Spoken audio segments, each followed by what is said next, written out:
So আমরা last overloading দেখেছিলাম, inheritance, polymorphism বা এনক্যাপসুলেশন, মোটামুটি সব ফিচারই আমরা শেষ করেছিলাম। সম্ভবত এক্সেপশন হ্যান্ডলিং পর্যন্ত আমরা গিয়েছিলাম। তো আমরা আজকে দেখার চেষ্টা করব সি প্লাস প্লাস প্রোগ্রামিং এর একটা ইম্পর্টেন্ট ফিচার এবং বলা হয় one of the most powerful feature, সেটা হচ্ছে টেমপ্লেট, ওর যেটাকে আমরা খুব সহজে পরিচিত হচ্ছে জেনেরিক প্রোগ্রামিং নামে। ঠিক আছে, যেটাতে আমরা কিছু টেমপ্লেট তৈরি করতে পারি এবং টেমপ্লেট গুলোকে বিভিন্ন পারপাসে ব্যবহার করতে পারি। তো আমরা আজকে দেখার চেষ্টা করব কিভাবে টেমপ্লেট ফাংশন তৈরি করা যায় এবং কিভাবে টেমপ্লেট ক্লাস তৈরি করা যায়। মূলত টেমপ্লেট কি, বা আমরা যখন ক্লাস ডিফাইন করি বা ক্লাস নিয়ে যখন আলোচনা করছিলাম তখনও কিন্তু এই টেমপ্লেট শব্দটা আমরা ব্যবহার করেছিলাম। বলছিলাম যে একটা ক্লাস হচ্ছে অনেকটা একটা টেমপ্লেটের মতো বা একটা ব্লুপ্রিন্টের মতো কাজ করে, এবং সেখান থেকে আমরা যখন বিভিন্ন অবজেক্ট তৈরি করি, এক একটা অবজেক্টের মধ্যে এক এক ধরনের বৈশিষ্ট্য থাকে। বৈশিষ্ট্যগুলো একই রকম থাকে কিন্তু তাদের ভ্যালুগুলো থাকে হচ্ছে ডিফারেন্ট। সো এখানে আমরা স্পেসিফিক্যালি টেমপ্লেট জিনিসটাকে দেখতে চাচ্ছি, যে আসলে টেমপ্লেট বলতে আমরা কি বুঝি বা কিভাবে টেমপ্লেটকে ব্যবহার করা যায়। সো বলা হচ্ছে using template it is possible to create template function or generic function. So template function যেটা বেসিক্যালি ওইটাই হচ্ছে জেনারিক ফাংশন, আর হচ্ছে class, that means template class. দুটো জিনিস আমরা তৈরি করতে পারি এবং এটার সুবিধাটা কি বলা হচ্ছে, you can use one function or class which can be used different types of data without having to explicitly record specific version for each data type. That means আমরা একটা টেমপ্লেট ফাংশন বা একটা টেমপ্লেট ক্লাস লিখবো, তার পরবর্তীতে এটাকে আমি বিভিন্ন ডাটা টাইপের জন্য ব্যবহার করতে পারবো আলাদা আলাদা ভাবে। তার জন্য ফর এক্সাম্পল ইন্টিজার ডাটা টাইপের জন্য আবার নতুন করে লিখতে হবে না, বা ফ্লোটিং পয়েন্ট ডাটা টাইপের জন্য আলাদাভাবে লিখতে হবে না।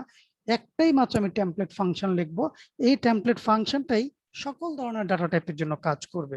অথবা একটা টেমপ্লেট ক্লাস যদি লিখি, সেই টেমপ্লেট ক্লাসটাই সকল ধরনের ডাটা টাইপের জন্য কাজ করবে। সো এইরকম একটা জিনিস আমরা বলার চেষ্টা করতেছি, যেটা হচ্ছে একটা টেমপ্লেট। ঠিক আছে, যে আমার একটা এটা কি বলা হয়, ছাঁচ আছে বা টেমপ্লেট আছে। টেমপ্লেটের সাথে আমরা বেশি পরিচিত, ইংলিশ শব্দ যদিও।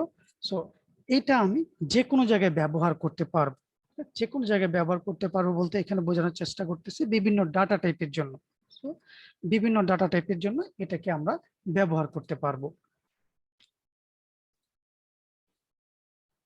এবং জেনারিক ফাংশন সম্পর্কিত আরো কিছু বৈশিষ্ট্য একটু জেনে নেওয়া যাক। হচ্ছে generic function defines general set of operations that will be applied to various types of data. আচ্ছা, সো যেহেতু টেমপ্লেট ফাংশন বা টেমপ্লেটে আমরা বৈশিষ্ট্যই বলতেছি যেটা বিভিন্ন ডাটা টাইপের উপর কাজ করবে, সো সেই কথাটাকে এখানে বোঝানোর চেষ্টা করা হচ্ছে যে এটা হচ্ছে আমি বিভিন্ন ধরনের অপারেশনের জন্য ব্যবহার করতে পারবো বিভিন্ন ডাটা টাইপের। ঠিক আছে, সো ভিতরের ডেফিনেশনটা সকল ক্ষেত্রে সেম থাকবে, বাট তাদের প্রত্যেক ক্ষেত্রে ডাটা টাইপ হয়তো ভিন্ন ভিন্ন হতে পারে। যে সমস্ত data type possible, primitive data types, সবগুলোই আমরা এখানে ব্যবহার করতে পারবো এবং প্রত্যেকটাই একটা মাত্র টেমপ্লেট ফাংশন লিখে সেটা দিয়ে আমরা কাজ করতে পারবো। সো বলা হচ্ছে the type of data that will function that the function will operate upon is passed to it as a parameter. So মানে বোঝানোর চেষ্টা করা হচ্ছে যে তাহলে কোন ডাটা টাইপের জন্য কাজ করবে এই মুহূর্তে সেই টেমপ্লেট ফাংশনটা, সেটা কিভাবে আমি নির্ধারণ করব। সো সেই জিনিসটা নির্ধারণ করব প্যারামিটারের সাহায্যে। আমি প্যারামিটারের মাধ্যমে পাঠানোর চেষ্টা করব সে এই মুহূর্তে কোন পার্টিকুলার ডাটা টাইপের জন্য কাজ করবে। সো প্যারামিটার দিয়ে আমি যে ডাটা টাইপ পাস করব সেই ডাটা টাইপের জন্য হচ্ছে ওই মুহূর্তে ওই পার্টিকুলার টেমপ্লেট ফাংশনটা কাজ করবে। পর মুহূর্তে অন্য একটা ডিফারেন্ট প্যারামিটার যদি পাঠাই বা প্যারামিটারের মাধ্যমে অন্য একটা ডিফারেন্ট ডাটা টাইপ যদি পাঠাই, তখন কিন্তু সে আবার ওই পরবর্তী যে ডাটা টাইপ পাঠানো হয়েছে সেই অনুযায়ী কাজ করবে। এবং বলা হচ্ছে by creating a generic function you can define the nature of the algorithm independent of any data. মানে ডাটা টাইপ যাই হোক না কেন, সকল ক্ষেত্রে একই অ্যালগরিদম কাজ করবে। ঠিক আছে, বা অ্যালগরিদমটা কি ধরনের কাজ করবে সেটা আমি নির্ধারণ করতে পারি একটা জেনারিক ফাংশনের মাধ্যমে। ঠিক আছে, সো সেটা কোন ডাটার জন্য কাজ করবে সেটা পুরোপুরি হচ্ছে ইন্ডিপেন্ডেন্ট। যে টাইপের ডাটা দেব সেই টাইপের ডাটার জন্য এটা কাজ করবে, এটা হচ্ছে কথা। অ্যালগরিদমটা সেম, এখন যে ডাটা দেব সেই ডাটার জন্য আমার এই জেনারিক ফাংশন কাজ করবে।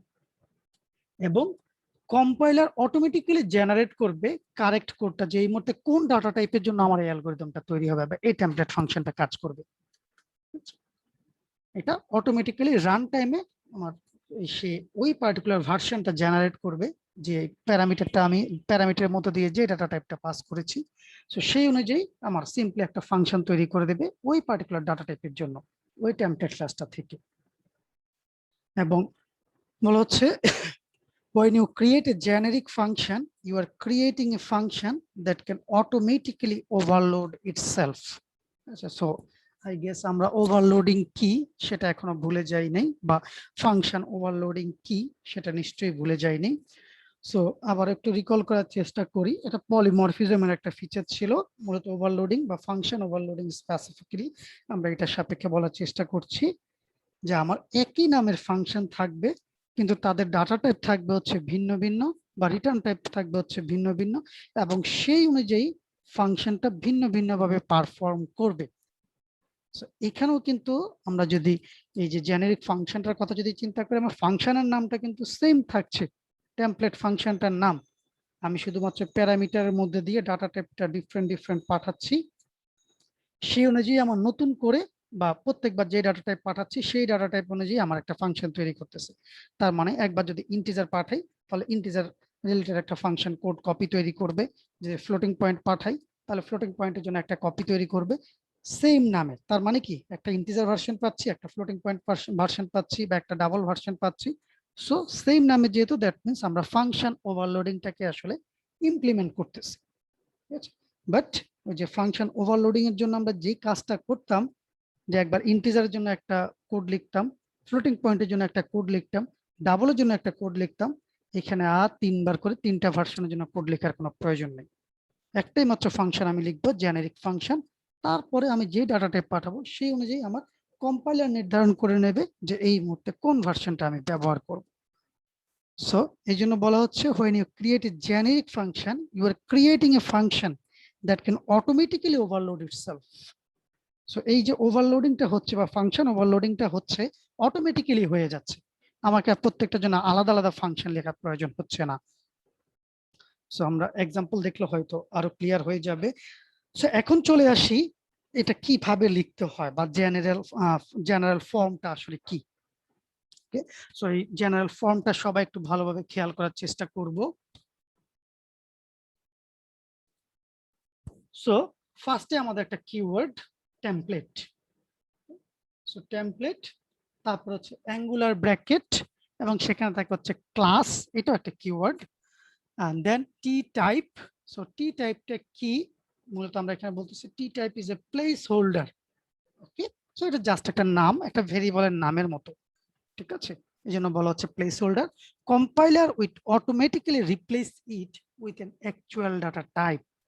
ঠিক আছে, সো আমি প্যারামিটারের মধ্যে দিয়ে যে ডাটা টাইপটা পাঠাচ্ছি সেই ডাটা টাইপ অনুযায়ী এই প্লেস হোল্ডারটা অটোমেটিক্যালি চেঞ্জ হয়ে যাবে, মানে অ্যাকচুয়াল ডাটা টাইপ দিয়ে চেঞ্জ হয়ে যাবে। ঠিক আছে, সো বলা হচ্ছে when it creates a specific version of the function, যখন আমি ফাংশনের কপিটা তৈরি করতেছি তাহলে কোন ডাটা টাইপের জন্য এটা কাজ করবে সেই ডাটা টাইপ অনুযায়ী এই প্লেস হোল্ডারটার ভ্যালু চেঞ্জ হয়ে যাবে। এর আগে যে দুইটা পেলাম দুইটাই হচ্ছে কিওয়ার্ড। ওকে, দেন এখানে হচ্ছে একটা রিটার্ন টাইপ। ওকে, সো এই যে তারপর হচ্ছে function name, so function return type then function name. Okay, so এইটা হচ্ছে আমার অ্যাকচুয়াল ফাংশনটা। টেমপ্লেট ফাংশনটা হচ্ছে এইটা, বাট এটা যে একটা টেমপ্লেট ফাংশন সেটা বোঝানোর জন্য হচ্ছে আমার আগের এই অংশটুকু, টেমপ্লেট কিওয়ার্ড, অ্যাঙ্গুলার ব্র্যাকেটের মধ্যে ক্লাস, দেন টি বা টি টাইপ যেটাই বলি না কেন, তারপরে হচ্ছে ফাংশনের নাম, ফাংশনের রিটার্ন টাইপ দিয়ে ফাংশনের প্যারামিটার লিস্ট। ঠিক আছে, সো ফাংশনের মধ্যে কি কি প্যারামিটার থাকবে সেটার জন্য আমার যদি অপশনালি প্যারামিটার লিস্ট থাকবে, তারপরে আমার actual body of the function. So I guess এখানে কারো কোনো কোয়েশ্চেন বা ইয়ে নেই। সো এটারই অল্টারনেটিভ একটা ফর্ম দেখতে পাওয়া যায়। বেসিক্যালি অল্টারনেটিভ ফর্মটা আর কিছুই না, এইটাকে জাস্ট হচ্ছে ভেঙে পরের লাইনে নিয়ে যাওয়া হয়েছে। আমরা এখানে হচ্ছে এই জিনিসটা অনেক ক্ষেত্রে এক লাইনের মধ্যে লেখা থাকে, অনেক ক্ষেত্রে হচ্ছে এই অংশটাকে পরের লাইনে নিয়ে আসা হয়। আচ্ছা, সো দুইটা বেসিক্যালি সেম ডেফিনেশন। আচ্ছা, এখানে কনফিউশনের কোনো কারণ নেই যে দুইটা এক কাজ করবে কিনা, বা এইভাবে যদি পরের লাইনে নিয়ে আসে কাজ করবে কিনা, বা এটাকে নিচে বা লেখা হলো কেন, এটাকে তাহলে সেক্ষেত্রে ফাংশনালিটি পাল্টে যাবে কিনা। সো দুইটা ক্ষেত্রেই সেম ফাংশনালিটি, বাট এই দুইটা অ্যাপ্রোচই ব্যবহার করা হয়। কেউ টেমপ্লেট সহ ফাংশনের নামটা এক লাইনের মধ্যে রাখে, কেউ ফাংশনের নামটা নর্মালি আমরা জানি একটা ফাংশনের নাম আর তার রিটার্ন টাইপ নিয়ে আমরা একটা ফাংশন তৈরি করি। সো বেসিক্যালি এটা হচ্ছে আমাদের নর্মাল ফাংশন ডেফিনেশন। এই অংশটুকু যদি খেয়াল করি, নর্মাল আমরা একটা ফাংশনকে যেভাবে ডিফাইন করি, ফাংশনের রিটার্ন টাইপ, ফাংশনের নাম এবং তার প্যারামিটার লিস্ট যদি থাকে, ঠিক আছে, তারপরে ফাংশনের body definition. So this is hour conventional function, right?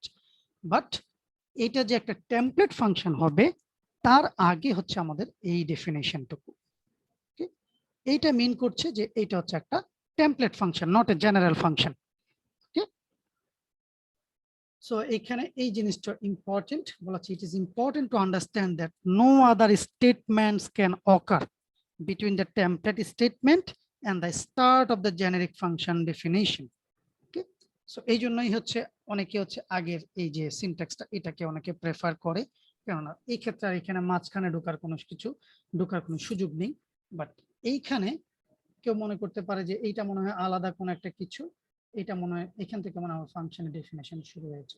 But এই জন্য হচ্ছে এখানে এই কশনটা দেওয়া হয়েছে, যেটা খুবই ইম্পর্টেন্ট, যে এই দুইটা লাইনের মাঝখানে কোনো কিছু থাকবে না, কোনো ভেরিয়েবল ডেফিনেশন, কোনো স্টেটমেন্ট, কোনো কিছুই রাখা যাবে না, কারণ বেসিক্যালি এই দুইটা আসলে একই লাইনকে নির্দেশ করে।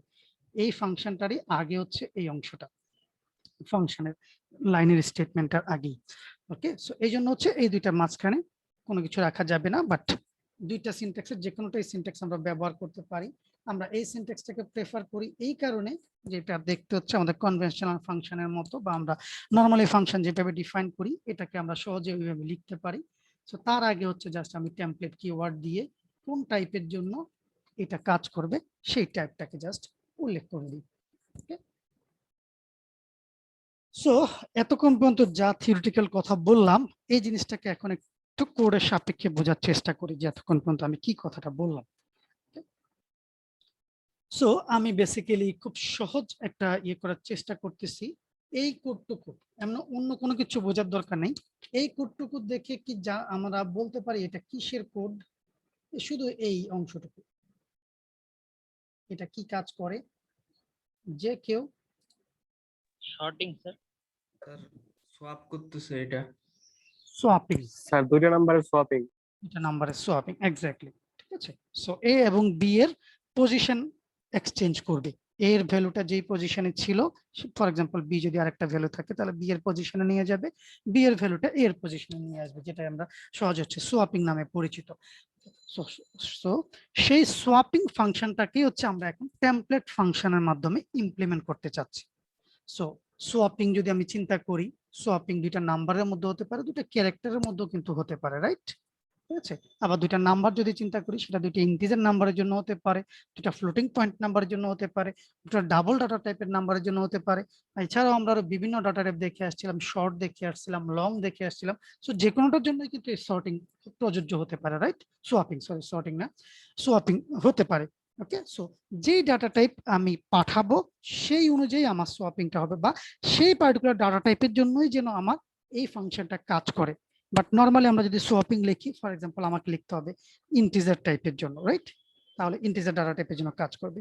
বাট আমার এখানে যদি ফ্লোটিং পয়েন্ট যদি হয় তাহলে আবার আরেকটা সোয়াপিং ফাংশন লিখতে হবে, যেটা হচ্ছে ফ্লোটিং পয়েন্ট নাম্বারের জন্য কাজ করবে। আবার যদি ডাবলের জন্য যদি হয়ে থাকে তাহলে আবার ডাবলের জন্য আরেকটা ফাংশন লিখতে হবে। সো আমি যদি এইভাবে প্রত্যেকটা ডাটা টাইপের সাপেক্ষে যদি চিন্তা করি তাহলে মোটামুটি 6 থেকে 8টা সোয়াপ ফাংশন লিখতে হবে আমাকে, যদি প্রত্যেকটার জন্য যদি আমি সোয়াপ ফাংশনটাকে যদি ইমপ্লিমেন্ট করতে চাই একই প্রোগ্রামের মধ্যে, যে এক প্রোগ্রামের মধ্যে আমার যত ধরনের ডাটা টাইপই আসুক না কেন সবার জন্যই সোয়াপিং ফাংশনটা কাজ করবে। এরকম যদি হয় তাহলে এরকম আমাকে 6 থেকে 8টা ফাংশন লেখা লাগবে। বাট যদি আমি টেমপ্লেট ফাংশন ব্যবহার করি সেই কাজটা আমার এই একটা মাত্র ফাংশন দিয়ে ইমপ্লিমেন্ট করা পসিবল, এবং সেটাই আমরা এখানে একটু বোঝানোর চেষ্টা করতেছি। এখন খেয়াল করে দেখি কিভাবে সেটাকে ইমপ্লিমেন্ট করতেছি। সো যেটা বলেছিলাম টেমপ্লেট কিওয়ার্ড, দেন ক্লাস কিওয়ার্ড, এবং ক্লাস কিওয়ার্ডটা অ্যাঙ্গুলার ব্র্যাকেটের মধ্যে থাকে, যেটা বলেছিলাম যে টি টাইপ বা একটা প্লেস হোল্ডারের মতো থাকে, যেটা মূলত নির্ধারণ করে ডাটা টাইপটা, যে ডাটা টাইপটা কি হবে। সো এটা সিম্পলি বলেছিলাম যে একটা প্লেস হোল্ডার বা যে কোনো একটা ভেরিয়েবলের নামের মতো দিয়ে আমরা হচ্ছে জেনারিক ফাংশনটা বা টেমপ্লেট ফাংশনটাকে লিখবো। ওকে, সো এটা সেটাকে আমরা রিপ্রেজেন্ট করতেছি হচ্ছে এক্স দিয়ে। ওকে, দেন আমার অ্যাকচুয়াল ফাংশনের রিটার্ন টাইপ, ফাংশনের নাম, নর্মালি আমরা ফাংশন যেভাবে লিখি এটা হচ্ছে আমার সেই ফাংশনটা, void swap arguments, এরকম একটা নাম আমি দেওয়ার চেষ্টা করছি। সো বেসিক্যালি এইখানে আমার দুইটা নাম্বারকে হচ্ছে সোয়াপ করবে, আমি জানি, দ্যাট মিনস তার প্যারামিটার হিসেবে দুইটা ভ্যালু অবশ্যই আমাকে পাঠাতে হবে। এবং সেটা কি ডাটা টাইপের, যেহেতু আমি জেনারিক ফাংশন লিখছি সুতরাং এখানে ডাটা টাইপটাকে আমি স্পেসিফাই করছি না, যাতে করে সে যে কোনো ডাটা টাইপের জন্য কাজ করতে পারে। এই জন্য সেটাকে আমি রিপ্রেজেন্ট করতেছি এক্স ডাটা টাইপ দিয়ে। ডাটা টাইপটা হচ্ছে এখানে এক্স। ওকে, সো সেই সাপেক্ষে এখন খেয়াল করে দেখেন যে এইটা হচ্ছে আমার ডাটা টাইপ, ভেরিয়েবলটার ডাটা টাইপ। সো এই এক্স ডাটা টাইপের এই একটা ভেরিয়েবল যেটাকে আমি রেফারেন্স হিসেবে পাঠাচ্ছি, আবার এক্স ডাটা টাইপের বি আর একটা ভেরিয়েবল যেটাকে আমি রেফারেন্স হিসেবে পাঠাচ্ছি। ওকে, সো এই দুইটা ভেরিয়েবলকে হচ্ছে আমি পাঠানোর চেষ্টা করতেছি আমার ফাংশনের মধ্যে, এবং ওই সেম ডাটা টাইপেরই আরেকটা ভেরিয়েবল আমি তৈরি করলাম এই ফাংশনের ভিতরে, এক্স ও এক্স ডাটা টাইপের, সরি টেম্প হচ্ছে আমার ভেরিয়েবলটা। সো তিনটা ভেরিয়েবল আমার আছে এক্স ডাটা টাইপের, এবং আমরা জানি যখন আমরা ইয়ে ব্যবহার করি, সোয়াপিং ব্যবহার করি, আমাদের তিনটা ভেরিয়েবল দরকার হয়। একটা তো হচ্ছে এ আর বি কে যাকে আমি সোয়াপ করতে চাচ্ছি, আর একটা হচ্ছে টেম্পোরারি আর একটা ভেরিয়েবল যেটার মধ্যে হচ্ছে অক্সিলারি আমি হচ্ছে ডাটাটাকে রাখি, যেটাকে আমি সোয়াপ করতেছি টেম্পোরারিলি। সো প্রথমে যেটা করি যে টেম্পোরারি ভেরিয়েবলটার মধ্যে এ এর ভ্যালুটা নিয়ে যাই, তারপরে বি এর ভ্যালুটা এর মধ্যে নিয়ে চলে আসি। তার মানে বি এর মধ্যে আমার অলরেডি এর ভ্যালুটা চলে আসলো, তারপরে আমি বি এর মধ্যে এর ভ্যালুটা নেওয়া দরকার যেটা এখন টেম্পের মধ্যে আছে। সো টেম্পের মধ্যে যে ভ্যালুটা আছে আমি সেটাকে বি এর মধ্যে নিয়ে চলে গেলাম। দ্যাট মিনস টেম্পোরারি ভেরিয়েবলের হেল্প নিয়ে আমি এ এবং বি তাদের দুইটার ভ্যালু এক্সচেঞ্জ করে ফেললাম। So that's the swapping. Okay, so এটা আমাদের নর্মাল। এক্স এর জায়গায় যদি আমি ইন্টিজার চিন্তা করি, আমরা নর্মালি যেই সোয়াপ ফাংশন লিখি এখানে কোনো পার্থক্য নাই। ওকে, সো এখানে পার্থক্যের জায়গা শুধু এইটুকুই যে আমরা কোনো নির্দিষ্ট ডাটা টাইপ নির্ধারণ না করে এক্স নামক একটা ডাটা টাইপ দিয়ে এই ফাংশনটাকে আমি লেখার চেষ্টা করলাম, এবং এক্স ফাংশন এক্স যে ইয়েটা ভেরিয়েবলটা সেটা কি সেটা ওই টেমপ্লেট স্টেটমেন্টের মধ্যে বলে দিয়ে আসছি যে এইটা বেসিক্যালি হচ্ছে একটা পার্টিকুলার ডাটা টাইপ হবে, এবং টেমপ্লেট ফাংশন হওয়ার কারণে তার স্টেটমেন্টটা হচ্ছে এইরকম হবে। ওকে, সো এখন চলে আসি, আচ্ছা এখানে খেয়াল করে দেখেন এটা তো সোয়াপ ফাংশনের কথা বলেছি, এখানে আরো একটা এক্সাম্পল দেওয়া হয়েছে। সো এটাকেও খেয়াল করে, এটা আরেকটা টেমপ্লেট ফাংশন। আচ্ছা, সো এটাও কিন্তু এটার মতোই দেখতে, টেমপ্লেট প্লাস এক্স। ওকে, এবং এটা মূলত আরেকটা ফাংশনকে ইমপ্লিমেন্ট করতেছে, মানে সিম্পলি আমি প্রিন্টিং পারপাস, এটা যখন পরের লাইনটা দেখবো খুব সহজে ক্লিয়ার হয়ে যাবে। সো আমি এক্স এবং ওয়াই এখানে যে দুইটা ভ্যালু পাঠানোর চেষ্টা করতেছি বা দুইটা ভ্যালু পাস করব, সেই দুইটা ভ্যালুকে সে জাস্ট সি আউট করতেছে বা প্রিন্ট করতেছে। ওকে, সিম্পল জিনিস। ভয়েড প্রিন্ট নামক একটা ফাংশন আমি লিখেছি, সি আউট করলাম, এই যে এখানে যে ওয়াই এর ভ্যালুটা আছে সেইটা, কমা সেপারেটেডলি জেড এর ভ্যালুটা। ওকে, সো এটা আরেকটা টেমপ্লেট ফাংশন। ওকে, সো একটা হচ্ছে সোয়াপ ফাংশন আর একটা হচ্ছে প্রিন্ট ফাংশন, এই দুইটা টেমপ্লেট ফাংশন আমি এখানে লেখার চেষ্টা করলাম। সো এখন চলে আসি আমার মেইন ফাংশনের মধ্যে। মেইন ফাংশনের মধ্যে কি করলাম আমি, দুইটা ভ্যালু আছে আমার, একটা হচ্ছে আই এর মধ্যে, একটা হচ্ছে জে এর মধ্যে, একটা হচ্ছে 10, একটা হচ্ছে 20। একই রকম ভাবে এক্স এবং ওয়াই এই দুইটা ভেরিয়েবলের মধ্যে দুইটা ডাবল টাইপের ভ্যালু আছে, একটা হচ্ছে 11.11 আর একটা হচ্ছে 22.22। সো এইটার সাপেক্ষে আমি এখন ফাংশন গুলোকে ব্যবহার করব। ফার্স্টে আমি কল দিলাম প্রিন্ট আই জে। খেয়াল করেন প্রিন্ট আই জে কাকে আমি কল দিচ্ছি, যেটা ইন্টিজার ভ্যালু পাস করছি প্রিন্ট ফাংশনটার মধ্যে। প্রিন্ট ফাংশনটার মধ্যে আমি ডেফিনিশন দিয়েছি, সে হচ্ছে প্রিন্ট করবে বা সি আউট করবে যে দুইটা প্যারামিটারের ভ্যালু আছে সেই দুইটা প্যারামিটারের ভ্যালু সে পাস করবে। সো এই অনুযায়ী সে বেসিক্যালি প্রিন্ট করবে 10 আর 20। দেন আমি কল দিলাম swap arguments i j, i এর মধ্যে আছে 10, জে এর মধ্যে আছে 20। সো সোয়াপ আর্গুমেন্টস সেই ফাংশনটার মধ্যে আবার চলে যাচ্ছে। সো এখানে এ এর মধ্যে দিয়ে চলে যাচ্ছে 10, বি এর মধ্যে দিয়ে চলে যাচ্ছে 20।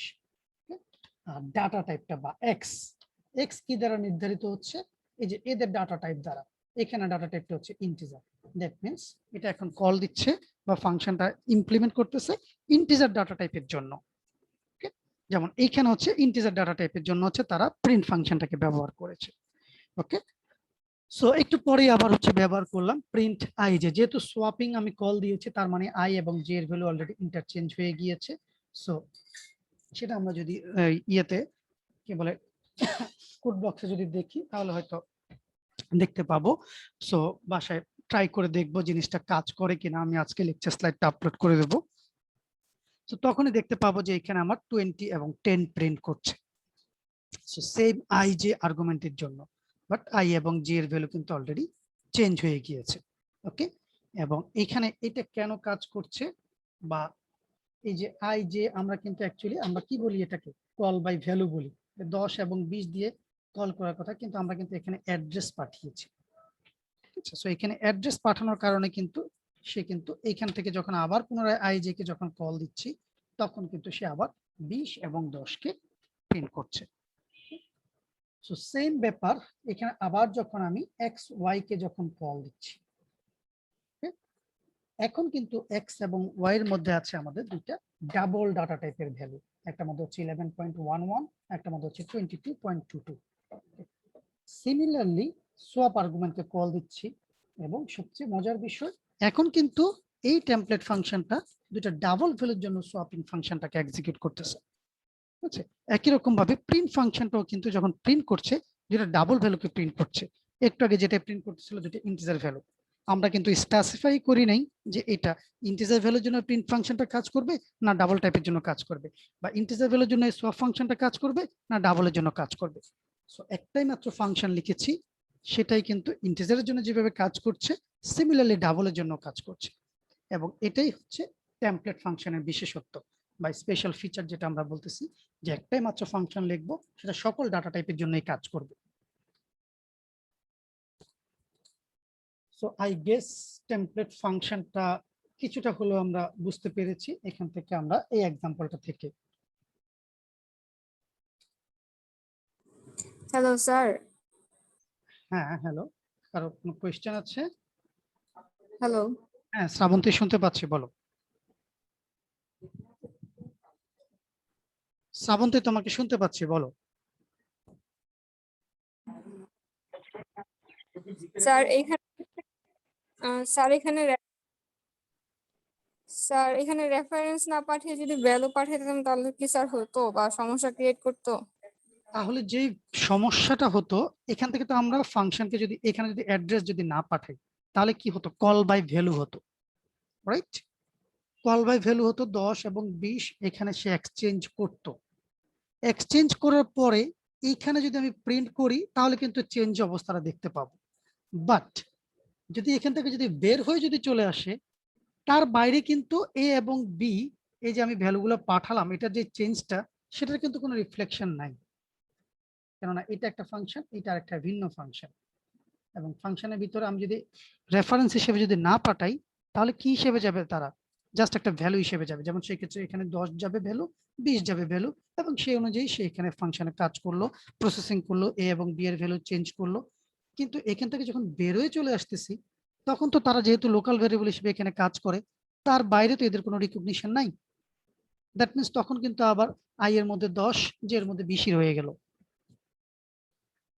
এই ফাংশনটা যখন আমি এক্সিকিউট করতেছি, তারা তাদের ভ্যালু চেঞ্জ করতেছে, বাট সেই চেঞ্জটা কিন্তু এই ফাংশনটার মধ্যেই সীমাবদ্ধ।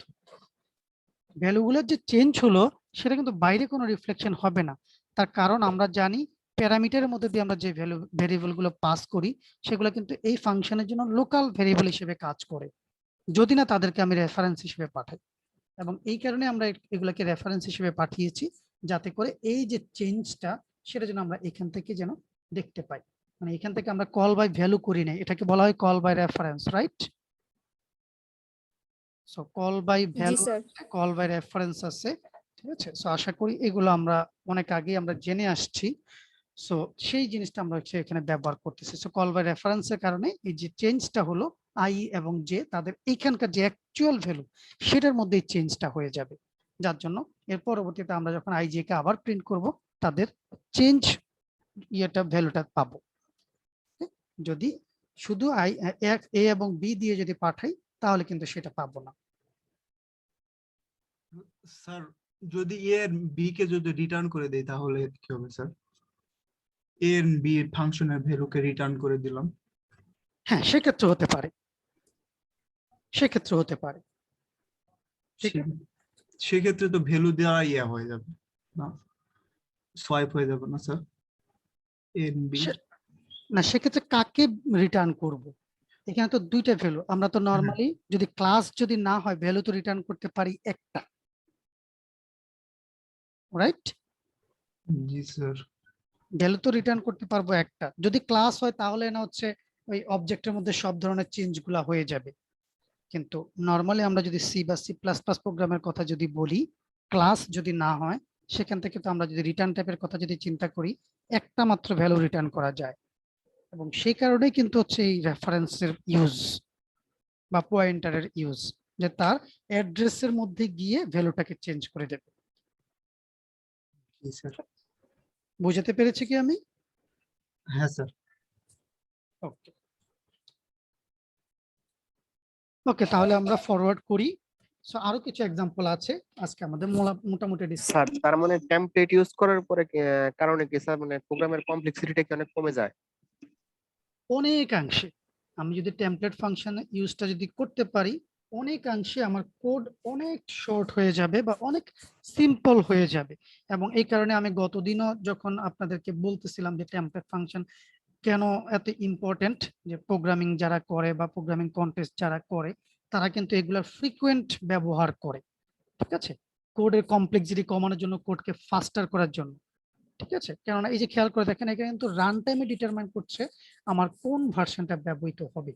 ঠিক আছে, আমাকে কিন্তু পুরো কোডটাকে সার্চ করা লাগছে না বা কোডটাকে অহেতুক বড় করা লাগতেছে না। যে কথাটা বললাম, বা এখানে আমরা যে জিনিসটা ইমপ্লিমেন্ট করলাম ইন্টিজারের জন্য, ডাবলের জন্য দুইটা, তাহলে এটাকে যদি পুরাটাকে যদি আমি সরাসরি যদি ইমপ্লিমেন্ট করতে যেতাম, আমার ইন্টিজারের জন্য একটা সোয়াপ ফাংশন লাগতো, ডাবলের জন্য একটা সোয়াপ ফাংশন লাগতো, ইন্টিজারের জন্য একটা প্রিন্ট ফাংশন লাগতো, ডাবলের জন্য একটা প্রিন্ট ফাংশন লাগতো। সো এইখানেই এই যে যতটুকু কোড লিখতাম এটা ডাবল কোড লেখা লাগতো, রাইট? ডাবল কোড হয়ে যেত। এবং যখন আমি কাজ করতে যেতাম, প্রিন্ট ফাংশনটাকে যখন কল করতাম, সে কিন্তু পুরো কোডটাকে খুঁজে বা পুরো কোডটাকে কম্পাইল করে করসপন্ডিং ফাংশনটার মধ্যে যেত। আর এখন কিন্তু একটাই ফাংশন আছে, সে এখানে কিন্তু জাস্ট হচ্ছে করসপন্ডিং ভ্যালুটা ইনসার্ট করে কিন্তু সে তার কাজটা করে ফেলতে পারছে। সো এই কারণে কিন্তু এটা মাচ মোর ইফিশিয়েন্ট। কোডের সাপেক্ষে যদি আমরা চিন্তা করি, অনেক সিম্পলার কোড কিন্তু মাচ এফিশিয়েন্ট কোড। স্যার তার মানে এখানে প্রোগ্রামটা রান হবে আমার মানে যতবার আমি মানে আমার কলের উপরে আমি যে মানে ফাংশনটা কতবার নিজে কল করেছি এই টাইপের কিছু? না না, ওই টাইপের না। কতবার কল করেছে সেটা বলছি না, কোন ডাটা টাইপ দিয়ে কল দিচ্ছি সেটা, কোন ডাটা টাইপটা দিয়ে হচ্ছে আমি এই ফাংশনটাকে কল দিচ্ছি সেটা। যেই ডাটা টাইপে আপনি ব্যবহার করতে চান না কেন, এখানে দুইটা ক্যারেক্টার ব্যবহার করবেন, করতে পারবেন। দুটা ফ্লোট ব্যবহার করতে চান, করতে পারবেন। দুটা ডাবল ব্যবহার করতে চান, করতে পারবেন। যে ডাটা টাইপে আপনি ব্যবহার করেন না কেন, সেই ডাটা টাইপের জন্যই এরা কাজ করবে। সেটা হচ্ছে আমি বলার চেষ্টা করতেছি বা বোঝানোর চেষ্টা করতেছি। জি স্যার, বুঝতে পারছি। ওকে, সো আরো হয়তো ক্লিয়ার হয়ে যাবে। আমরা আরেকটু দেখার চেষ্টা করি যে আসলে কি কিভাবে এটাকে ইয়ে করা যায়। এটা তো একদম সিম্পলিফাইড ভার্সনটা আমরা দেখলাম। ঠিক আছে, সো এখন জাস্ট হচ্ছে কিছু থিওরিটিক্যাল কথাবার্তা একটু বোঝার চেষ্টা করি যে কি বলার চেষ্টা করছি। বলছে when the compiler creates a specific version of the function, it is said to have created a specialization. Okay, and this is also called a generated function. Okay, so কি বলার চেষ্টা করলাম, কোডটার মধ্যে চলে আসি। সো এইটাকে আমি বলেছি হচ্ছে জেনারিক ফাংশন বা template function. Okay, this is our template function or generic function. আর সেখান থেকে যখন আমি এইটাকে কল দিচ্ছি ইন্টিজার ভার্সন দিয়ে, তখন তার ভ্যালুটা কিন্তু ইন্টিজারের জন্য এই এক্সটা কিন্তু তখন ইন্টিজার দিয়ে রিপ্লেস হয়ে যাচ্ছে। তো সেটাকে আমরা বলতেছি হচ্ছে জেনারেটেড ফাংশন বা স্পেশালাইজড ফাংশন। যে আমার এখন এই ফাংশনটা ইন্টিজার ভার্সনের জন্য স্পেশালাইজড বা ইন্টিজার ভার্সনের জন্য জেনারেটেড। এটা কিন্তু কম্পাইলার করছে, আমি এখানে কোনো কিছু হাত দিচ্ছি না, বাট জাস্ট তখন তাদেরকে কি বলবো সেইটাকে বোঝানোর চেষ্টা করতেছি। যখন একটা স্পেসিফিক ভার্সন যখন কম্পাইলার ক্রিয়েট করে, তখন সেটাকে আমরা বলি হচ্ছে জেনারেটেড ফাংশন। জেনারিক ফাংশন থেকে একটা ফাংশন আমি জেনারেট করেছি, এই জন্য জেনারেটেড ফাংশন। ঠিক আছে, যেটা আমরা হচ্ছে অনেক সময় মানে অনেক সময় না, ক্লাস থেকে যেভাবে অবজেক্ট তৈরি করি, ঠিক আছে, একটা ক্লাস আছে, ক্লাস থেকে যখন একটা অবজেক্ট তৈরি করি, এই ব্যাপারটা অনেকটা বেশি এরকম, যে অ্যাকচুয়াল ভ্যালু দিয়ে আমি রিপ্লেস করে দিচ্ছি, ঠিক আছে। এবং এই জন্যই হচ্ছে এটাকে আবার বলা হয় the act of generating a function is referred to as instantiating it. যেমন আমরা হচ্ছে একটা অবজেক্টকে কিন্তু ইনস্ট্যান্সও বলি, ঠিক আছে। ক্লাস থেকে যখন অবজেক্ট তৈরি করি সেই প্রসেসটাকে আমরা বলি ইনস্ট্যান্সিয়েট করা। সো এইখানেও কিন্তু সেম ব্যাপার, ইনস্ট্যান্সিয়েট করতেছি একটা জেনারিক ফাংশন থেকে একটা জেনারেটেড ফাংশন ইনস্ট্যান্সিয়েট করছি, ঠিক আছে। এবং উল্টাভাবে যদি চিন্তা করি, এইভাবে বলতে পারি যে এ জেনারেটেড ফাংশন যে specific instance of A template function or generic function. কারণ বারবার এই কথাটা বলার চেষ্টা করতেছি এই কারণেই যে টেমপ্লেট ফাংশন যে কথা, জেনারিক ফাংশন একই কথা, সুতরাং কনফিউশন যেন অ্যারাইজ না করে। ওকে, সো জেনারেটেড ফাংশন বলবো এই ফাংশনটাকে যখন আমরা একটা টেমপ্লেট ফাংশন থেকে যখন একটা স্পেসিফিক ভার্সন তৈরি করছি, ইন্টিজার ভার্সন বা ফ্লোটিং পয়েন্ট ভার্সন বা ডাবল ভার্সন যখন তৈরি করছি, সেটাকে আমরা বলতেছি একটা জেনারেটেড ফাংশন। ওকে, এবং বলা হচ্ছে you can define more than one generic data type in the template statement by using a comma separated list. So এটা আবার কি বললো, you can define more than one generic data type in the template statement by using a comma separated list. So আমরা কিন্তু এখানে কিন্তু একটা মাত্র ডাটা টাইপকে নির্ধারণ করেছি, ক্লাস x নামক একটা ডাটা টাইপ, এবং আমরা এখানে সবসময় দেখতেছিলাম যে দুইটাই সেম ডাটা টাইপের হবে, দুইটাই সেম ডাটা টাইপের হবে। সো সেইটা যে মানে সবসময় যে একই রকম ডাটা টাইপ হতে হবে, দ্যাটস নট ম্যান্ডেটরি। বলা হচ্ছে you can define more than one generic data type in the template statement by using a comma separated list. So comma দিয়ে ক্লাস কমা টাইপ 1 ক্লাস কমা টাইপ 2 এভাবে কিন্তু একাধিক বা ভিন্ন ভিন্ন ডাটা টাইপের জন্য, একাধিকের চেয়ে ইম্পর্টেন্ট হচ্ছে ভিন্ন ভিন্ন ডাটা টাইপের জন্য কিন্তু আমি এটা তৈরি করতে পারবো। সো সেই রকম একটা এক্সাম্পল দেখার চেষ্টা করি। ওকে, সো এখানেও একই রকম ভাবে খেয়াল করার চেষ্টা করি। সো টেমপ্লেট যে আমাদের এই জায়গাটায়, so template class type 1, okay, that means এটা একটা পার্টিকুলার ডাটা টাইপের জন্য। দেন ক্লাস টাইপ 2 ভিন্ন আরেকটা ডাটা টাইপের জন্য। এখন কিন্তু দুইটা সেম ডাটা টাইপ না, টাইপ 1 একটা ডাটা টাইপ, টাইপ 2 হচ্ছে অন্য একটা ডাটা টাইপ। ওকে, সো সেটার সাপেক্ষে হচ্ছে আমি এখন ফাংশনটাকে লেখার চেষ্টা করতেছি, ভয়েড ফাংশন, আমার ফাংশনের নাম মাই ফাঙ্ক, এবং তার ভিতরে দুইটা প্যারামিটার আমি পাস করার চেষ্টা করতেছি, একটা হচ্ছে টাইপ 1 এর আর একটা হচ্ছে টাইপ 2। এবং খেয়াল করে দেখবেন একটু আগে আমরা ক্যাপিটাল এক্স ব্যবহার করেছিলাম, সো এটা নট ম্যান্ডেটরি যে ক্যাপিটালাইজ হইতে হবে, ঠিক আছে। সো এটা স্মলারও হতে পারে বা স্মল লেটার দিয়ে হতে পারে, so it's up to you, কেননা এটা একটা প্লেস হোল্ডার, যে নাম দেব আমার কোনো অসুবিধা নেই, কেননা এটা চেঞ্জ হয়ে যাবে আলটিমেটলি আমার করসপন্ডিং ডাটা টাইপ দিয়ে। ওকে, এবং আমার ডাটা টাইপ গুলো কিন্তু নির্দিষ্ট। ওকে, সো সেই সাপেক্ষে আমার এই যে ফাংশনটা আমি তৈরি করার চেষ্টা করতেছি, সেখানে আর অন্য কিছুই রাখিনি, জাস্ট হচ্ছে একটা প্রিন্ট স্টেটমেন্ট রেখেছি এখানে আমাদের বোঝার সিম্পলিসিটির জন্য। সো দুইটা ডিফারেন্ট ডাটা টাইপের জন্য সেই দুইটা ভ্যালু কি প্রিন্ট করবে একই রকম ভাবে, ঠিক আছে। আর অন্য কোনো ধরনের স্পেশালিটি এখানে প্রয়োজন হচ্ছে না, সে একই রকম ভাবে দুইটা ভ্যালুকে প্রিন্ট করবে। সো এখন খেয়াল করি এই যে দুইটা ভিন্ন ডাটা টাইপ বললাম, সেই অনুযায়ী কিভাবে সেটা কাজ করছে এখন খেয়াল করার চেষ্টা করে ডান পাশের অংশে। সো এইটা হচ্ছে আমার মেইন ফাংশন। সো মেইন ফাংশনের মধ্যে আমি আমার ফাংশনটাকে কল দিচ্ছি, যে মাই ফাঙ্ক, এই ফাংশনটাকে আমি কল দিচ্ছি, একটা পাস করতেছি 10, আর একটা হচ্ছে I like C plus plus, for example একটা string. Okay, that is string. So একই সাথে আমার দুইটা ডিফারেন্ট ডাটা টাইপ, একটা ইন্টিজার ডাটা টাইপ আর একটা হচ্ছে স্ট্রিং বা ক্যারেক্টার ডাটা টাইপ আমি হচ্ছে পাস করতেছি ফাংশনটার মধ্যে, এবং সুন্দরভাবে সে জিনিসটা আমাদের এখানে প্রিন্ট হবে। এক্স এর মধ্যে চলে যাবে হচ্ছে 10, ওয়াই এর মধ্যে চলে যাবে হচ্ছে I like C plus plus, এটা দিয়ে হচ্ছে 10, দেন স্পেস দিয়ে I like C plus plus, এই পুরো জিনিসটা এসে সি আউট করবে বা প্রিন্ট করবে। পরের লাইনটার মধ্যে আবার দেখেন মাই ফাঙ্ক, আমি আবার স্টেটমেন্টটাকে কল দিয়েছি, ফাংশনটাকে কল দিয়েছি, এবার আমি কল দিয়েছি 98.6,19। সো এখন আমার প্রথমটা চলে আসছে ইন্টিজারের পরিবর্তে ফ্লোট। আমি কিন্তু এখানে ডাটা টাইপ ইয়ে করে নেই, যদিও ডাটা টাইপ গুলো আসলে উপরে, অবশ্যই এখানে ডাটা টাইপের প্রয়োজন হচ্ছে না, সো এটাকে আমি ফ্লোট হিসেবে চিন্তা করতে পারি, ডাবল হিসেবে চিন্তা করতে পারি। 19 একটা ইন্টিজার টাইপ, যেটা আগে ছিল হচ্ছে স্ট্রিং বা ক্যারেক্টার টাইপ। সো সেম ফাংশনের মধ্যে আমি কিন্তু এখন ডাটা টাইপটাই অল্টার করে ফেললাম, বা চেঞ্জ করে ফেললাম, বা দুটা ভিন্ন ডাটা টাইপ দিয়ে প্রথম ফাংশনটাকে যে দুইটা ডাটা টাইপ দিয়ে কল দিয়েছি, পরবর্তীবারে সেম ফাংশনটাকে আমি কল দিচ্ছি, এখন আবার ভিন্ন দুইটা ডাটা টাইপ দিয়ে কল দেওয়ার চেষ্টা করতেছি, এবং দুইটি একই রকম ভাবে সাকসেসফুলি এক্সিকিউট করবে, এটা না কোনো ধরনের টেনশনের কিছু নেই।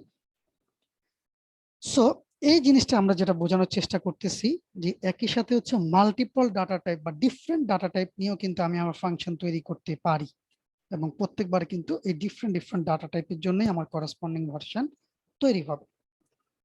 যেটা একটু আগে দেখেছিলাম যে আমার রেফারেন্স ডাটা টাইপ পাঠাতে হচ্ছে, ইটস নট ম্যান্ডেটরি যে আমার রেফারেন্স টাইপ পাঠাতে হবে বা একটাই মাত্র ডাটা টাইপের জন্য কাজ করবে, ব্যাপারটা কিন্তু সেরকম না। একাধিক ডাটা টাইপের জন্য আমার এই ফাংশনটা আমি লিখতে পারবো, যেখানে প্রত্যেকটা ডাটা টাইপ হচ্ছে জেনেরিক। ঠিক আছে, আমি যখন যে ডাটা টাইপ দিয়ে কল দেব সেই ডাটা টাইপ দিয়ে হচ্ছে আমার ফাংশনটা এক্সিকিউশন হবে। ওকে,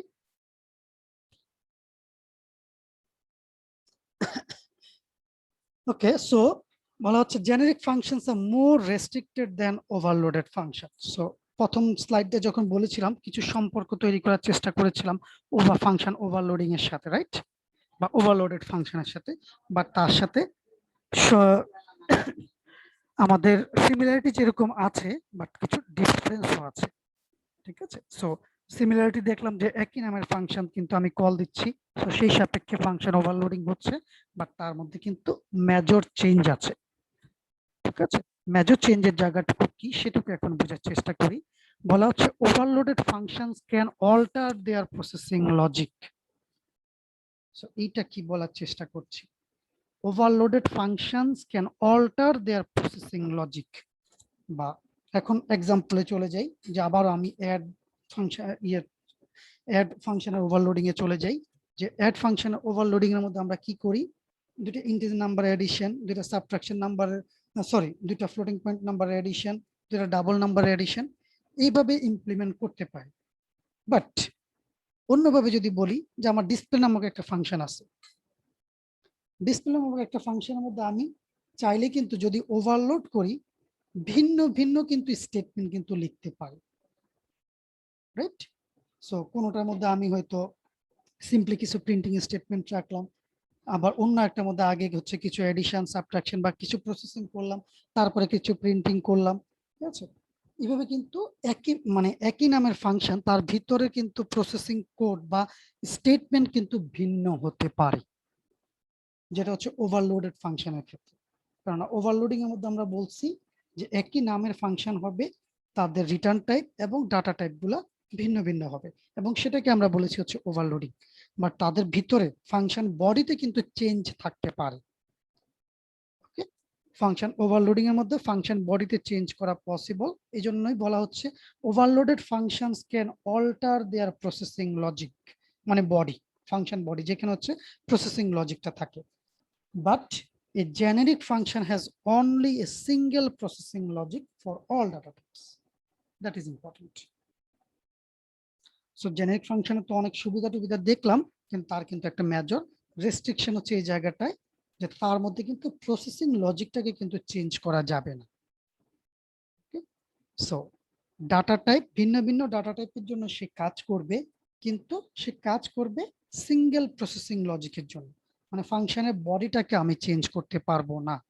কি বলার চেষ্টা করতেছি, ফর এক্সাম্পল এইখানকার যে বডিটা এটাকে চেঞ্জ করা যাবে না, এটাকে চেঞ্জ করার তো সুযোগই নেই, আসলে আমি তো একবারই লিখছি ফাংশনটাকে, তো আমি আসলে একবারই লিখছি। সো এই জন্য বলা হচ্ছে সে একটা মাত্র প্রসেসিং লজিক নিয়েই কাজ করবে, যত ধরনের ভার্সন আমি ব্যবহার করি না কেন। এখানে এক ধরনের ভার্সন ব্যবহার করতেছি, এখানে আরেক ধরনের ভার্সন ব্যবহার করতেছি, বাট তার প্রসেসিং লজিকের মধ্যে কোনো চেঞ্জ হবে না। আচ্ছা, সিঙ্গেল প্রসেসিং লজিক নিয়ে সে কাজ করবে, বাট ফাংশন ওভারলোডিং কিন্তু আমি প্রসেসিং লজিকটাকে চেঞ্জ করতে পারি। সো এইটা হচ্ছে ফাংশন ওভারলোডিং এর সাথে টেমপ্লেট ফাংশনের পার্থক্য। I guess clear? সো কারো যদি কোনো কনফিউশন থাকে বলতে পারেন। So we can also write an explicit overload of the template function. So এটা আমরা দেখবো যে আমরা যদি চাই টেমপ্লেট ফাংশন যেটা লিখছি সেটাকে কিন্তু ওভারলোড ফাংশন হিসেবে লিখতে পারি, মানে হচ্ছে এক একটা ভার্সন, মানে তার ভিতরে প্রসেসিং বডি যদি ডিফারেন্ট হয় সেইভাবে কিন্তু আমি হচ্ছে একই নামের ফাংশন দিয়ে কিন্তু একাধিক জেনেরিক ফাংশন লিখতে পারি। যেখানে প্রত্যেকটা জেনেরিক ফাংশন কিন্তু ওই যে নির্দিষ্ট প্রসেসিং লজিকটা আছে সেটা নিয়ে কাজ করবে ভিন্ন ভিন্ন ডাটা টাইপের উপরে। আবার একই নামের যে একাধিক ফাংশন লিখলাম, যেটা বলা হচ্ছে যে আমি ওভারলোডিং করছি, তার প্রসেসিং লজিক কিন্তু চাইলে হচ্ছে আমি চেঞ্জ করতে পারবো। সো এটার একটা এক্সাম্পল আশা করি আছে, সেটাও আমরা ক্লিয়ার হয়ে যাব। So you can also overload the template specification itself. So সেটা বললাম, you can mix standard parameters with generic type parameters in a template function. So এই স্টেটমেন্টটা বোঝার চেষ্টা করি, you can mix standard parameters, ঠিক আছে? যে স্ট্যান্ডার্ড প্যারামিটার বলতে বোঝাচ্ছি হচ্ছে আমরা যেগুলো হচ্ছে কনভেনশনাল বা প্রিমিটিভ ডাটা টাইপস, যেগুলো ইন্টিজার, ফ্লোট, ক্যারেক্টার, ডাবল, এগুলো হচ্ছে আমাদের স্ট্যান্ডার্ড প্যারামিটার বা স্ট্যান্ডার্ড ডাটা টাইপ। এগুলোর সাথে চাইলে হচ্ছে আমি জেনারিক টাইপ প্যারামিটার যেটা হচ্ছে ক্লাস কিওয়ার্ড দিয়ে ব্যবহার করতেছি, সেটা দুইটাকে একই সাথে হচ্ছে আমি ব্যবহার করতে পারি বা মিক্স করতে পারি। সো এই যে বক্তব্যগুলো বললাম, স্টেটমেন্ট গুলো বললাম, এইগুলো এখন এই এক্সাম্পলটার সাপেক্ষে একটু বোঝার চেষ্টা করি। ওকে, সো এখানে খেয়াল করি, এখানে হচ্ছে আমি একটা টেমপ্লেট ফাংশন ডিফাইন করার চেষ্টা করতেছি, টেমপ্লেট ক্লাস এক্স। আগের যে এক্সাম্পলটা দিয়েছিলাম সোয়াপিং এর জন্য, সো সোয়াপ আর্গুমেন্টস এবং এক্স, এবং একটা হচ্ছে এক্স এ, একটা হচ্ছে এক্স বি, এইটার জন্য হচ্ছে আমার সোয়াপ ফাংশনটা। ওকে, সো এইটার ভিতরে এখন খেয়াল করে দেখেন, এইটার ভিতরে আমার সি আউটটা হচ্ছে টেমপ্লেট ভার্সন ভয়েড, এটা কিন্তু আমার এটা হয়ে গেল, চেঞ্জটা হয়ে গেল, এখানে কিন্তু আর অন্য কোনো কিছু নাই। ওকে, এখানে আমি জাস্ট সি আউট করতেছি, একটা হচ্ছে টেমপ্লেট ভার্সন আর একটা হচ্ছে void swap arguments integer a integer b বলার চেষ্টা করতেছি, এটা হচ্ছে ইন্টিজার ভার্সন। খেয়াল করে দেখেন, এইটা হচ্ছে ইন্টিজার ভ্যালু টেমপ্লেট ভার্সন হিসেবে ব্যবহার হচ্ছে, বা টেমপ্লেট যদি করি তাহলে এখানে যে ডাটা টাইপ পাঠাবো সেই অনুযায়ী কাজ করবে। আর এখানে হচ্ছে স্পেসিফিক্যালি আমি একটা ডাটা টাইপ দিয়ে দিয়েছি এক্স এর পরিবর্তে, ঠিক আছে? এবং সেটা আমরা বলতেছি হচ্ছে যে স্পেসিফিক ভার্সন বা ইন্টিজার ভার্সন। এবং সবচেয়ে গুরুত্বপূর্ণ ওই যে টেমপ্লেট যে ক্লাসটা, ঠিক আছে, আমরা কিন্তু এর আগে যেটা সোয়াপ আর্গুমেন্টস ক্লাসটা বা টেমপ্লেট ক্লাসটা লিখেছিলাম, সেটা কিন্তু আমি এখানে ব্যবহার করতে পারবো, ঠিক আছে, বা এখানে ব্যবহৃত হচ্ছে। সো এটার ক্ষেত্রে যে ঘটনাটা ঘটতেছে, সে যখন ইন্টিজার ভ্যালু দিয়ে কল করছে, for example swap arguments i g, এটা দিয়ে যখন কল করছে, এখানে কিন্তু সরাসরি তখন সে কিন্তু আর এইটাতে যাচ্ছে না, জেনারিকটাতে যাচ্ছে না, কেননা আমার এখানে অলরেডি একটা ইন্টিজার ভার্সন আছে। সো সে তখন কিন্তু ইন্টিজার ভার্সনটাকে ব্যবহার করতেছে বা প্রিন্ট করতেছে ইন্টিজার ভার্সন।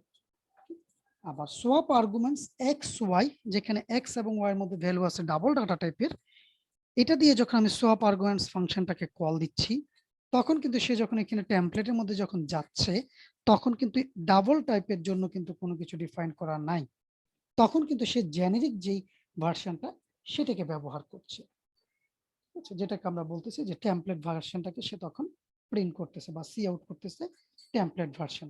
তার মানে একই সাথে আমি চাইলে জেনারিক ভার্সন এবং স্ট্যান্ডার্ড ভার্সন দুইটাকে ব্যবহার করতে পারি।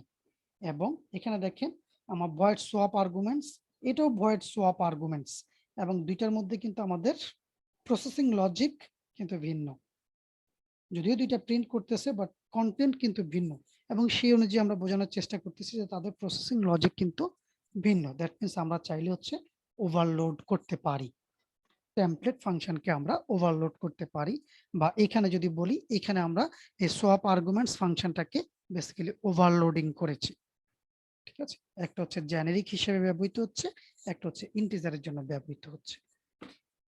সো আই গেস এতটুকু কথা আমরা সবাই বুঝতে পেরেছি।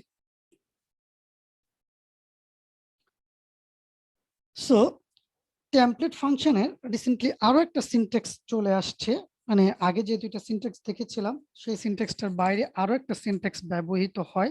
সো সেই জিনিসটাকে একটু খেয়াল করি যে সেক্ষেত্রে হচ্ছে কিভাবে হচ্ছে আমরা সিনট্যাক্সটা লিখতে পারি। সো এই ক্ষেত্রে হচ্ছে টেমপ্লেট, আমরা জানি টেমপ্লেটের ভিতরে হচ্ছে আমরা ক্লাস দিয়ে হচ্ছে একটা টাইপ নির্ধারণ করার চেষ্টা করতাম, রাইট? এখন সেটা না করে টেমপ্লেটটার পরে এরকম ভাবে একটা অ্যাঙ্গুলার ব্র্যাকেট ক্লোজ করে দেওয়া হয়, দেন আমার ফাংশনের রিটার্ন টাইপ ফাংশনের নাম, তারপরে হচ্ছে বেসিক্যালি ওই যে টাইপটা যেটা হচ্ছে আমরা এই টেমপ্লেটের পরে ক্লাস কিওয়ার্ড দিয়ে লেখার চেষ্টা করতাম, সেটাকে এখন আর ক্লাস কিওয়ার্ড ব্যবহার না করে জাস্ট সে কোন ডাটা টাইপের জন্য ব্যবহৃত হবে সেই ডাটা টাইপটা হচ্ছে আমি এখানে চাইলে উল্লেখ করে দিতে পারি। আর যদি এরকম কোনো কিছু যদি না থাকে তাহলে সরাসরি হচ্ছে ওই যে ক্লাস টি বা ক্লাস এক্স এইভাবেও আমরা ডিফাইন করতে পারি, ঠিক আছে। বাট এটা নতুন একটা সিনট্যাক্স, ঠিক আছে। সো যে কোনোটাই আমরা ব্যবহার করতে পারবো। এটা নতুন আসছে দেখে যে আগের গুলা ব্যবহার করা যাবে না বা আগের গুলো অবসলিট হয়ে গেছে এরকম কোনো বিষয় নেই, ঠিক আছে। সো যে কোনো ভার্সনটাকে হচ্ছে আমরা ব্যবহার করতে পারবো, ঠিক আছে, to write our code. Okay, so এটা হচ্ছে আমাদের ফার্স্ট ভার্সনটা, এইটা হচ্ছে আমাদের সেকেন্ড ভার্সনটা। এখন নতুন যে ভার্সনটা ব্যবহৃত হচ্ছে সো সেইটার মতো করে আমরা এইভাবেও চাইলে হচ্ছে লিখতে পারি। এবং এটা মূলত হচ্ছে আমার ওভারলোডিং এর জন্য, আবার ওভারলোডিং এর জন্য এক্সাম্পলটা দেখানো হয়েছে আমি কিভাবে হচ্ছে একটা ফাংশনকে ওভারলোড করতে পারি। সো ভয়েড এফ, এই ফাংশনটা এখানে দেখেন for example inside F a function, আর এইটাকে যখন আমি এখানে লেখার চেষ্টা করতেছি এটা হচ্ছে এফ ফাংশন, ঠিক আছে। সো এইখানে কিন্তু আমার প্যারামিটার চেঞ্জ হয়ে গেল, নাম্বার অফ প্যারামিটার চেঞ্জ হয়ে গেল। So same function but number of parameter different. So basically function overloading, এবং দুইটাকে আমি একই রকম ভাবে কল দিতে পারবো। সো যখন এফ একটা প্যারামিটার দিয়ে কল দিচ্ছি তখন এই ভার্সনটা ব্যবহৃত হচ্ছে, যখন দুইটা প্যারামিটার দিয়ে কল দিচ্ছি তখন এই পার্টিকুলার প্যারামিটারটা কল হচ্ছে।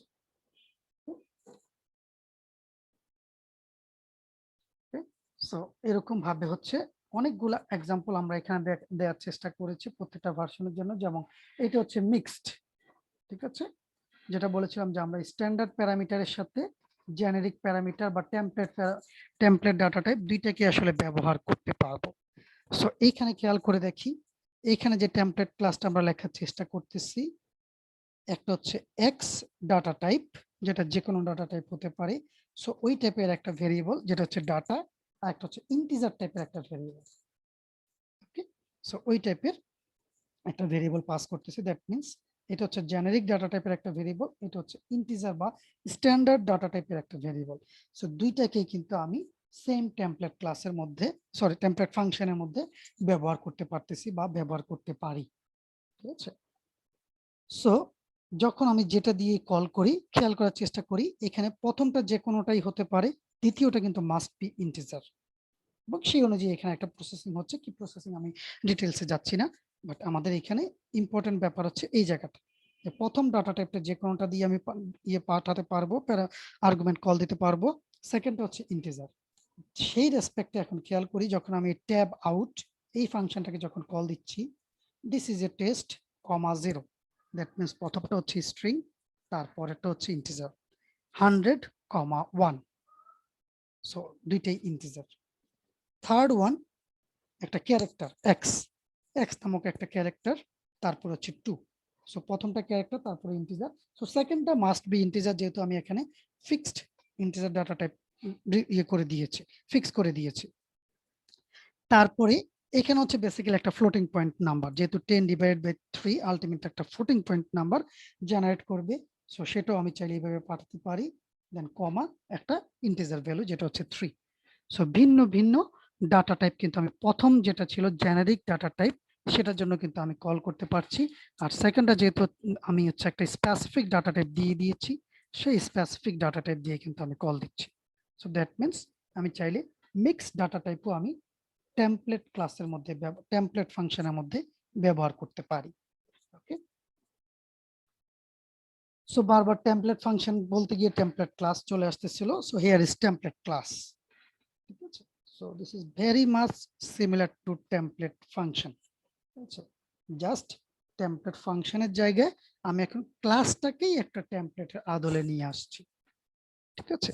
সো বলা হচ্ছে makes a class data type independent. So আমি ক্লাসটা দিয়ে তো হচ্ছে একটা ইয়ে তৈরি করেছি, স্ট্রাকচার তৈরি করেছি, কিন্তু যখন সেটার জন্য যখন কল দেওয়ার চেষ্টা করি দেখা যায় সেখানে ভ্যারিয়েবল গুলোর জন্য যে ডাটা টাইপ থাকে সেটা কিন্তু জেনারিক করা যায় না। সো সেখানে আমি যদি ক্লাসের যে ডাটা টাইপ গুলো আছে সেগুলোকে যদি জেনারিক করতে চাই তাহলেই হচ্ছে আমি টেমপ্লেট ক্লাসের সাহায্য নিতে পারি। সো আই গেস কথাটা কি বলেছি সেটা বোঝা গিয়েছে। একটা ক্লাসের ভিতরে আমার বিভিন্ন ভ্যারিয়েবল থাকে এবং সেই ভ্যারিয়েবল গুলোর কোনো ক্ষেত্রে হচ্ছে বিভিন্ন রকম ডাটা টাইপ থাকে, ঠিক আছে। বাট আমি যদি চাই যে এই ডাটা টাইপ গুলো কিন্তু আমার অবজেক্ট অনুযায়ী চেঞ্জ হবে, বা এক একটা ক্লাসে অবজেক্ট অনুযায়ী না, এক একটা ক্লাসে এক এক ধরনের ডাটা টাইপ তৈরি করবে, এক একটা অবজেক্টের মধ্যে এক এক ধরনের ডাটা টাইপ তৈরি করবে ওই সেম ক্লাসটাই, সেই ক্ষেত্রে হচ্ছে আমি টেমপ্লেট ক্লাসের সাহায্য নিই। সো কি কি ধরনের ক্ষেত্রে এই জাতীয় আমরা হেল্প নিতে পারি খেয়াল করে দেখেন।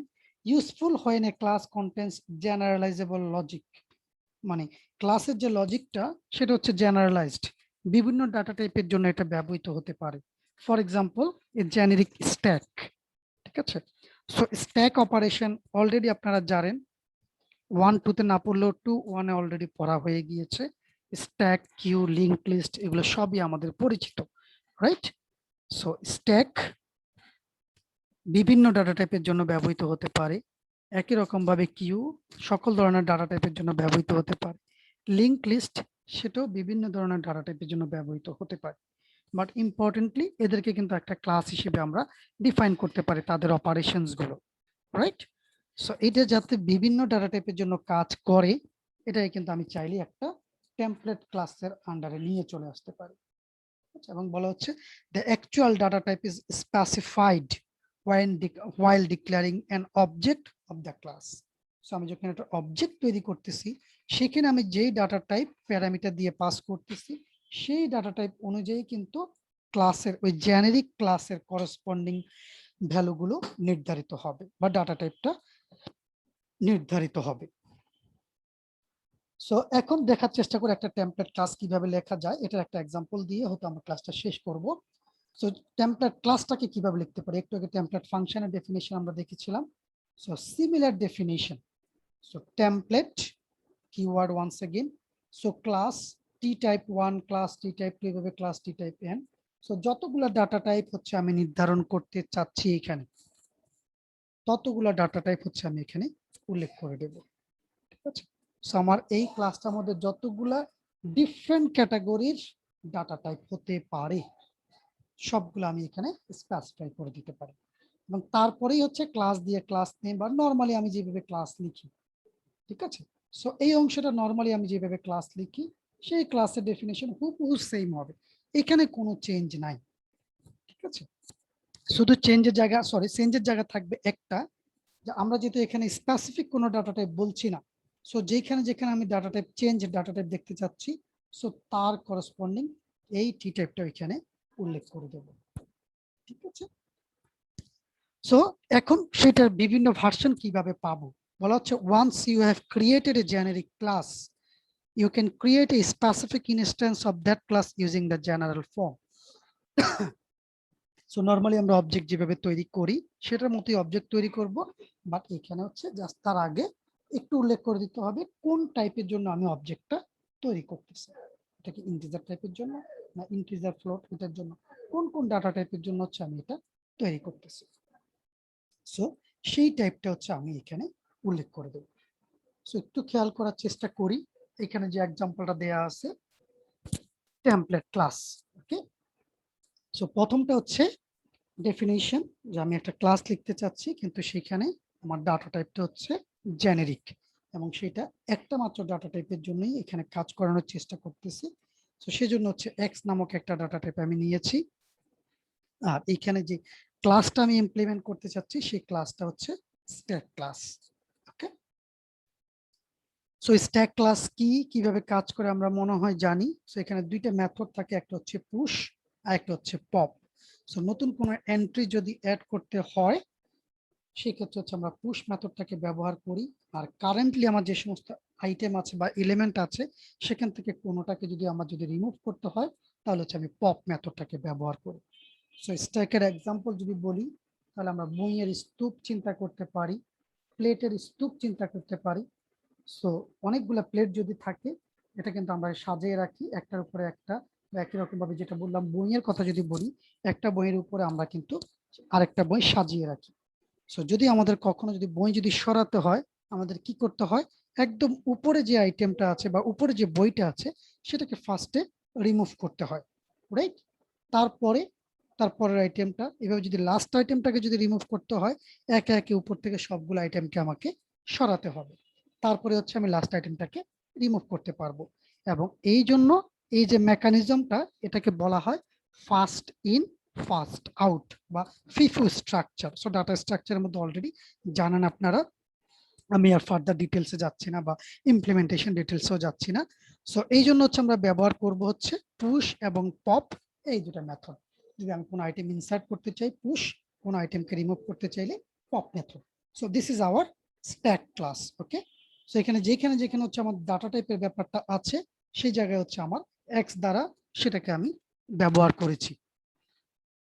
আর এইখানে হচ্ছে আমার পুশ মেথড, পপ মেথডের ডেফিনিশন। ওকে, যেটা হচ্ছে পুশ মেথড কিভাবে কাজ করবে। সো এখানে ডট ডট দেওয়া আছে, আমরা জানি পুশ মেথড কি ইমপ্লিমেন্ট করবে, সো সেই লজিকটা এখানে থাকবে। একই রকম ভাবে পুশ মেথডও কি লজিকটা ইমপ্লিমেন্ট করবে সেটা এখানে থাকবে। ডিটেলস আর এখানে আমরা যাইনি।